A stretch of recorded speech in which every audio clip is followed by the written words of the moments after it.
तुम्हें कितनी बार बताया है, मेरे तैयार होने से पहले मेरा नाश्ता तैयार हो जाना चाहिए।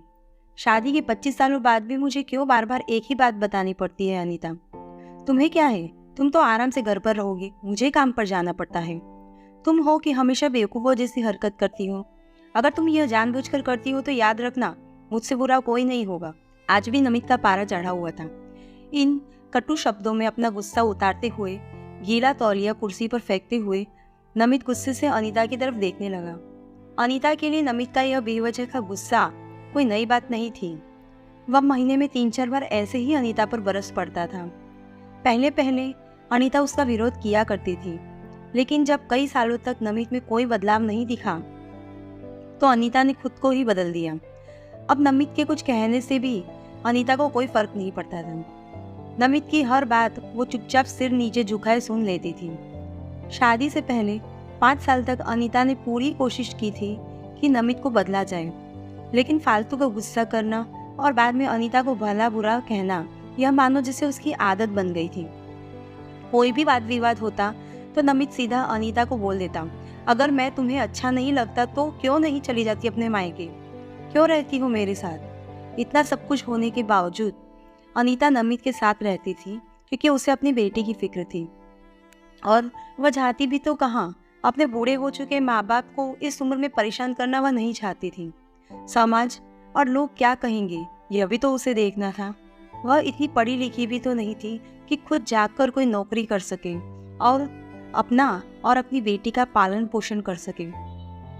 अनीता को अपनी फिक्र नहीं थी, उसको फिक्र थी तो बस अपनी शादी लायक हो रही बेटी की।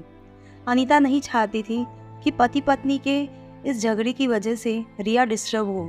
रिया की पढ़ाई पूरी हो चुकी थी, उसके लिए अब शादी के रिश्ते आने लगे थे। कई रिश्तों को रिया ठुकरा चुकी थी। 2-3 महीने बाद एक अच्छा रिश्ता आया।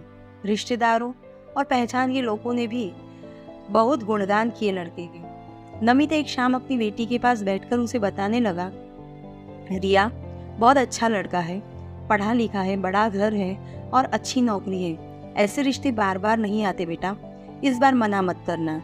रिया अपने पिता से ज़्यादा बात नहीं करती थी, शायद डरती थी या शायद नफरत करती थी, लेकिन आज वो अपनी पूरी हिम्मत जुटाकर बोली, मुझे अभी शादी नहीं करनी है पापा, मैं नौकरी करना चाहती हूँ, खुद अपने पैरों पर खड़ी होना चाहती हूँ। हाँ तो उसमें क्या बड़ी बात है, मैंने लड़के से बात की है, वह तुम्हें किसी बात के लिए नहीं रोकेगा। तुम शादी के बाद भी नौकरी कर सकती हो, वह तुम्हें नौकरी के लिए परमिशन दे देगा। नमित बोला, मेरा नौकरी करना या न करना उसकी परमिशन पर क्यों डिपेंड रहेगा पापा? रिया ने पूछा। मैं कह रहा हूँ ना, तुम्हें किसी भी चीज़ की कमी नहीं होगी वहाँ। ऐसे रिश्ते बार बार नहीं आते, इसे ठुकरा मत, बहुत खुश रहोगी तुम वहाँ। नमित बोला, पापा क्या मैं उतनी ही खुश रहूंगी जितनी मम्मी इस घर में खुश है? रिया ने तंज कसते हुए कहा। आज तुम्हारी जबान कुछ ज्यादा नहीं चल रही? नमित गुस्से से आंखें बड़ी करते हुए बोला, पापा मुझे शादी ही नहीं करनी है, क्योंकि शादी के बाद अगर वह लड़का आपके जैसा निकला तो मैं क्या करूँगी? मुझे आपके जैसा जीवन साथी नहीं चाहिए जो बिना बात के मुझ पर हमेशा चिल्लाए। मुझे कुछ भी अपनी पसंद का लेना हो तो 10 बार सोचना पड़े, कहीं वह नाराज ना हो जाए।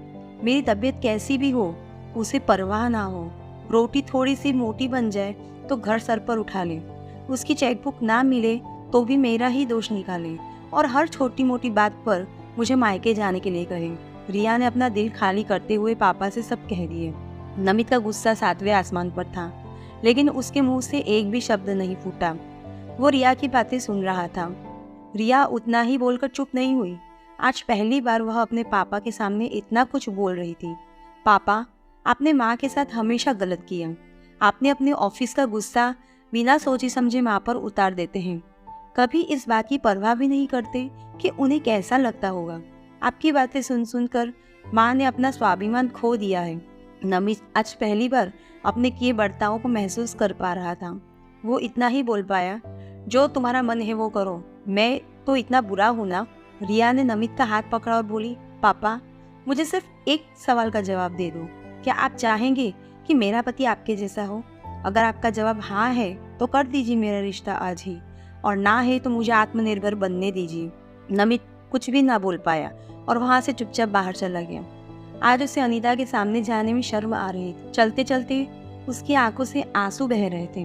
नमित ने आज से अपने आप को बदलने का निश्चय किया। अगले दिन से अनीता ने अपने पति में काफ़ी बदलाव देखा। वह सोचने लगी कि जो हिम्मत रिया ने दिखाई है, वह हिम्मत अगर मैं पहले ही दिखा देती तो शायद आज परिस्थिति कुछ और होती। अब रिया पढ़ लिख कर अच्छी नौकरी करने लगी थी और 3 साल बाद उसके लिए एक अच्छा रिश्ता आया। और उसकी विदाई पर नमित बोला, बेटा तू हमेशा खुश रहेगी क्योंकि तेरा पति तेरे बाप जैसा नहीं है। नमित की यह बात सुनकर अनीता और रिया की आंखों से आंसू बहने लगे।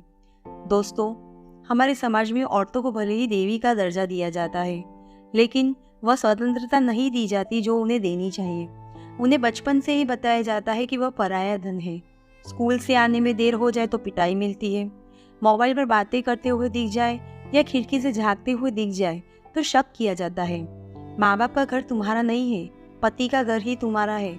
जीवन भर यह बातें बताकर उन्हें ससुराल भेज दिया जाता है और एक दिन किसी छोटे मोटे झगड़े में ससुराल वालों से उन्हें यह सुनना पड़ता है कि इस घर को छोड़ दो और मायके चली जाओ। अब आप ही बताओ दोस्तों, ऐसी स्त्रियों का सच्चा घर कौन सा है? आखिरकार वह किस घर को अपना कहे?